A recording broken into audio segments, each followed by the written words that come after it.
afternoon. I am Dr. Vimla Gill John, and basically I am the CEO of Karachi Adventist Hospital. Karachi Adventist Hospital is an institution of Seventh-day Adventist organization and well-known organization throughout the world. And this is just one institution, a part of the Seventh-day Adventist church system. Basically, I am the CEO, but my background is from nursing. I completed my general nursing and nurse midwifery from Karachi Adventist Hospital School of Nursing, which is now the College of Health Sciences. And I have worked in this hospital, and after working here, I did my post-RN BSN from Aga Khan University. I was fortunate enough that as soon as I completed, I was also selected as a faculty at my very own institution, Karachi Adventist Hospital College of Health Sciences, where I worked full-time, and at the same time, I was also offered to do my Masters in Nursing Sciences from Loma Linda University, California. Which I used to do during my breaks in summers. As soon as I finished that, I was able to work as the principal of the same college. And in 2012, again, I was fortunate enough to be offered a scholarship to do my PhD in nursing from Loma Linda University. Again, I worked full-time as a nurse leader here in the college, and also I completed my full-time education in PhD nursing. I have worked as a teacher in this nursing field, also as a nurse leader. There were also some times where I was given the opportunity to take care of both the nursing services and the education department at the same time. And I'm blessed that it is at a very young age I was able to complete my PhD in 2017. As a CEO, I feel that as a nurse, I have a lot of grasp on many things going on, especially related to the healthcare field. And now I am able to connect it with the financial part and the management of the healthcare systems.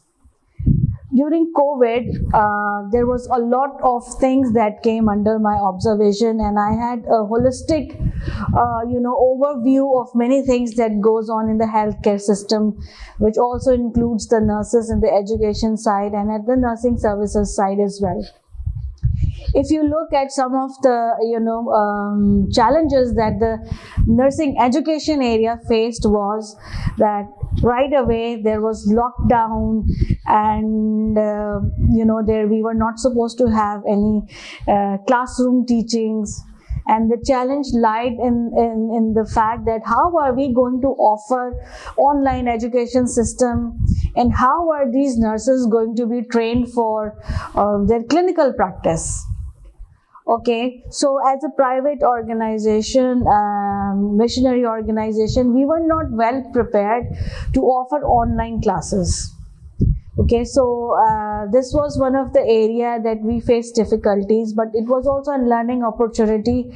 And initially, there was a fear. There was a fear in the education side from the nursing students' point of view. Also, we at the hospital, we have the resident medical officers as trainees. So the trainees for the pediatric area, from the medicine side, surgery side. So there was fear. All these trainees, what is going to happen with us? Almost they want to quit these professions, not only nursing profession, the medicine profession as well. There were situations where we had to handle, where we were calling these nurses that this is a healthcare profession. You can't close your eyes to the medical needs of the community. And we face challenges on how to convince these healthcare staff that because you have committed yourself and you have pledged in the initial period of your training to take care of all the healthcare needs of the community, you can't run away from this. As trainees, this is something that the world is going to face. It's not going to go. So we had challenges in convincing them to come and take it as a learning, take protective equipment measures, and serve the community. There were times where we had very few patients. Why? Because our healthcare professionals did not want to come in the hospital.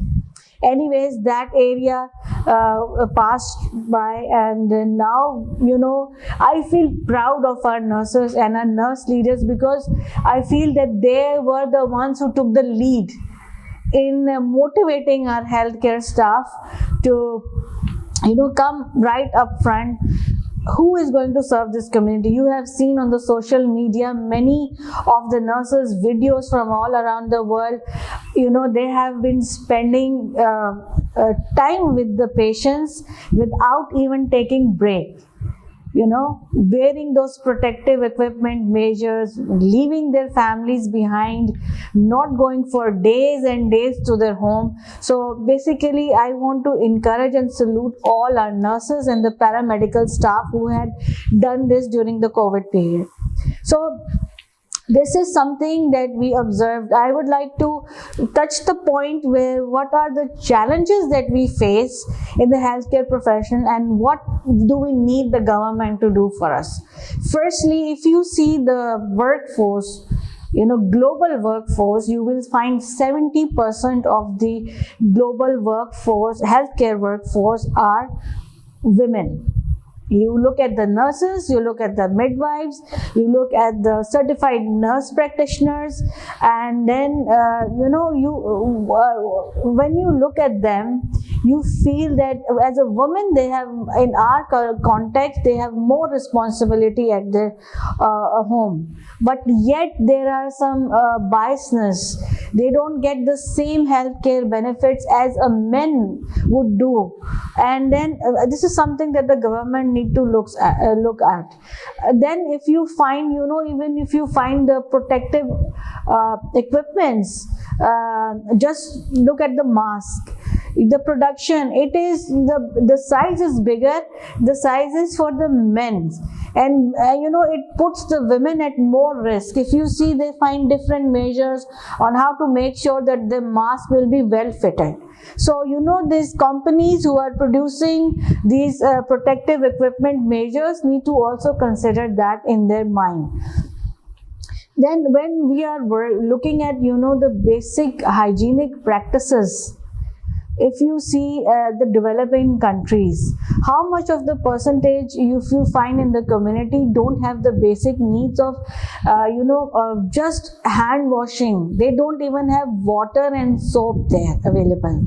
So the government needs to look after such kinds of things. That COVID has taught us these things, that hygienic practices are so very important to every person. This is the basic need of every healthcare individual. We are looking at the city areas, we are looking at the hospitals, but what about those people who don't have even water and soap to wash their hands? So these are some of the challenges that we face. Then if you just look at the gown prepared, you get the donations from all over, but many of my female doctors and then the female nurses, female students, they're not even comfortable wearing them. So I hope that these companies can produce protective equipment measures that are designed according to their needs as well.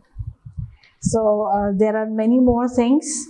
If you find that the domestic violence has increased, before COVID, there will be one woman out of three who will be facing domestic violence throughout once in their lifetime. But because of COVID, this has increased because there is lockdown system. The women and girls have to stay indoors. The demands of caring has increased. They have to be paying more attention to the needs of their families, to the elderly and sick people in the home. And then there needs to be some mechanism placed by the government that these women and girls who are subject to abuse have some kind of place where they can go, raise their voices, and then some kind of shelter places need to be made where they can stay. if they are facing such kinds of problems. Many more could be said, but I think these are some of the important things that I would like to share, and I am thankful to CERL, basically IBL Healthcare, for giving this opportunity that a nurse leader I am able to share some of the challenges that our society is facing due to COVID. Thank you.